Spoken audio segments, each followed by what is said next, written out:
Hello, it's AJ Booker here from ajbox.co.uk with another Nolo STEM idea. Nolo standing for no or low cost materials. In this case, some sticky tack like blue tack, a ping pong ball and some A4 paper. You could substitute the blue tack for tape depending on the surface you're going to use. Because what you're going to do is create some form of marble run to run down a vertical surface.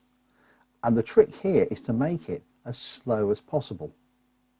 That's quite tricky because with that ping pong ball it's got very little mass, and therefore once it starts rolling you've got to have quite a decent angle for it to keep on going, and it'll be tripped up by anything.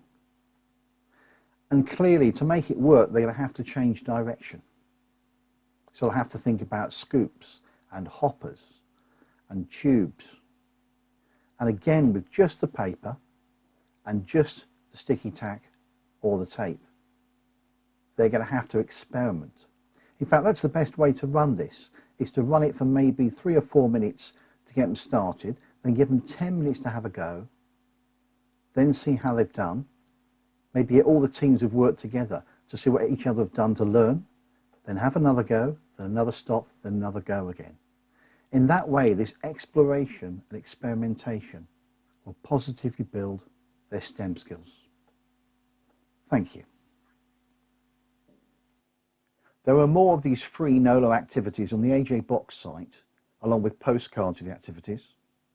And you can also on the site see my range of STEM kits you can purchase. These are low-cost educational kits with extensive educational resources. They're laser cut, all the pieces are pre-cut, they push out, pop together. They make things like real catapults, real spinning tops, real cam mechanisms. These are available at this point, February 2019 and probably most of 2019, for £25 UK plus delivery, and can be delivered to anywhere in the world. That's £25 for a set of 12 complete kits. Thank you.